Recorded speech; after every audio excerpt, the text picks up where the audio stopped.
ترکیې نه موږ او تاسو افغانانو ورونو خپله مور ورته راوستې وه چې هغه په عصبي تومور درلوده او دلته په دې مرۍ کې 14 کاله دا په حالت کوما کې په دار نه نګنار نه له ډېرو لرې ځایونه په امبولانس کې راوړي بیرته په خپلو پښو باندې تللي دي او په دې رقم جراحي سوې ده چې هغه په پاکستان، هندوستان، ایران، آذربایجان، حتی په روسیه کې نشي کېدلی.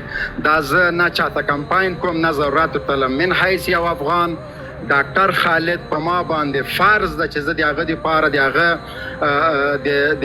د طبابت له نګاه نه د افغانانو ورونو د سهولت دپاره د ډاکټر خالد دپاره کمپاین وکړم تر څو د مریضانو پیسې هدر لاړې نه شي او پیسې په ځای لاړې نه شي.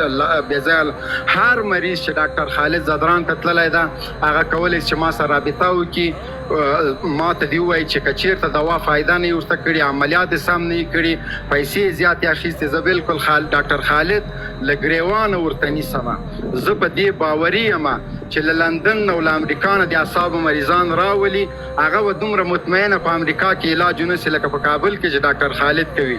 البته د ځینو طبي وسایلو پرمختللو وسایلو کمبود ده چې صحت عامه، ملي تجاران، د افغانستان د کرکټ لوبغاړي، د سرمایه‌داران، د عزیزي ګروپ په شمول په ټولو افغانانو باندې غږ کوم چې دغسې د سرو زرو ټوټې، د الماسو ټوټې باید زموږ له لاسه لاړ نه شي او دا په افغانستان کې دا سرمایه ځکه خوندي کړو چې ډاکټر خالد کولی شي چې په کال کې سلګونه د عصبي رشتې جراحان ډاکټران موږ ته په افغانستان کې وروزي. الله مو وساته، عزتمن او سرلوړي اوسئ. ډاکټر صاحب جنرال صاحب بالکل ډاکټر صدران ډیر یو پیاوړی ډاکټر دی ماشاءالله. حتی ما یو ویډیو ما وکړه ما ته راغلی وه د یو افغان دا سر نه دی د دې غوږ نه نیولې دې غوږه پورې مکمل یې غوڅ کړی و، هغې کې دننه څه شي دانه تشی وه هغه یې تر ایستلې وه، بېرته یې ورته ماشاءالله ګنډلی و. خبرې بیا کولې تومور بالکل تومر له ترکیې نه موږ او تاسو افغانانو ورونو خپله مور ورته راوستې وه چې هغه په عصبي تومور درلوده او دلته په دې مرۍ کې 14 کاله دا په حالت کوما کې په ترکیې کې پرته وه. چا د ډاکټر خالد زدران ادرس ورکړی و.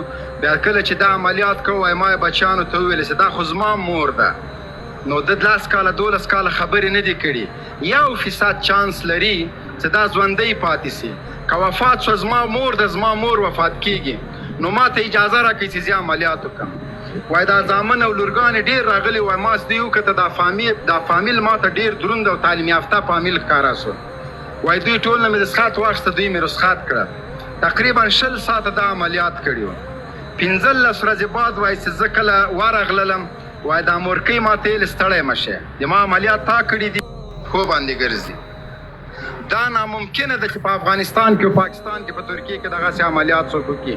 خو زه عملاً ورته ښیم انشاءالله چې ډاکټر خالد زدران هغه بچی افغان بچی ده چې د ده مثال په افغانستان کې نشته.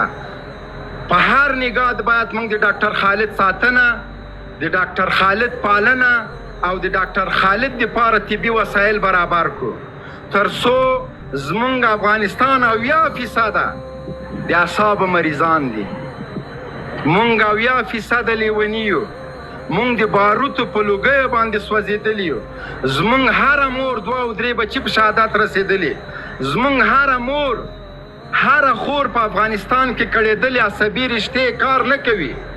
راځئ د خدای په خاطر چې نورو هیوادونو ته یې وړو، هم به مو پیسې په ځای لګېږي، هم به مو په افغانستان کې د عصبي رشتې او د نورو ډاکټره په طبي لحاظ باندې استادان او ډاکټران زیات سي، او هم به مو د ډاکټر خالد قدر او عزت کړی وي. اوس هم په سلګونو مریضان هغه لري، خو موږ غواړو چې د ډاکټر خالد تر رهبرۍ له لارې سلګونه افغان ډاکټران په افغانستان کې خدمت وکړي، دا وروزل شي، دوی ته تعلیم ورکول شي. ځینې ورونه ما ته لیکي مکتبونه خلاص کړي، وروره مکتبونه ما نه دي بند کړي.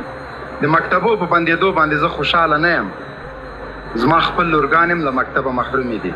د مکتب پیغور ما ته مه راکوئ، زه هم ستاسو یو دردېدلی افغان بچی یم، ستاسو ورور یم.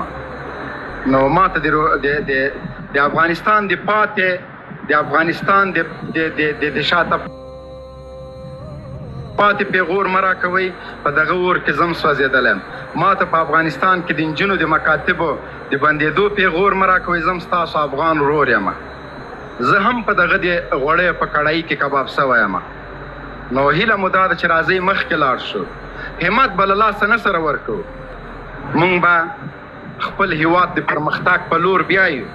خپل کوشش به کوو نهایتا. راځئ خپل د خولې مړۍ یو له بل سره نیمایي کړو تر څو پرمختګ وکړو. یو د بل له کمزورۍ نه د غربت نه به څو استفاده نه کوو. دا اوس د هرمز کې جنګ د تیل قیمته کا، هرمز تنګی بانده بس وړه قیمته کا، غوړي قیمته کا، شمسیان قیمته کا، وسایل قیمته کا. وروره هرمز تنګی خو 3 میاشتې مخکې بند شوی و، تا سره خو دلته سټاک پروت و. دا څنګه چې د هرمز تنګی بند شو بس تا ته بانه په لاس درغله. دوا دیم قیمته کړه، تیل دیم قیمته کړه، وړه دیم قیمته کړه. هر څه د لبنیات او شیدې دلته په افغانستان کې تولیدېږي. دا هم پسې ګندنه هم د هرمز تنګي سره قیمته شولې. دوا مو قیمته کړله، په روژه کې ملایي مو قیمته کړله، مشروبات شربتونه مو قیمته کړه، لیمو م قیمته کړه. هلته خو هرمز تنګی نه و بند، خو زموږ مسلماني دغه ده. یو سیک راجګېږي په روژه کې د خپلې ګټې نه تېرېږي، خلکو ته ارزانه شیان ورکوي. زما او د تا دپاره مارک په کار ده. د رسول الله کلمه وایي په فرض روژه کې قیمتونه جګوو. هرمز تندنې څه، د هرمز تنګی په وړو په غوړیو څه، اوس د هرمز تنګی په تیلو څه. ما ته خو د هرمز تنګي نه تیل نه راځي چې په 80 افغانۍ باندې لیټر تیل سولې. د هرمز تنګي د انټرنیټ پیکچو د موبایلو په پیکچو باندې څه. خو ما او تا خپله ظالمان یو، ما او تا خپله د مظلومانو غوښې راشکوو. مګر هم یوه خبر درته کوم چې دا دنیا فانی ده او هر سړی به لکه شاپور زدران غوندې. ګوره شهرت، قد، ځواني، خواره، زور، مټې، هر څه لاړ هغه ده. تورو خاوره ته ما خپله لحد ته کته کړی. سبا که ما او تا تجاران، میلیونران، میلیاردران د شهرت د مټو د قواري او د سقې خلک یو، مګر هم یو بل څوک به مو تورو خاورو ته کته کوي. نو ولې موږ نه آخرت هیر ده؟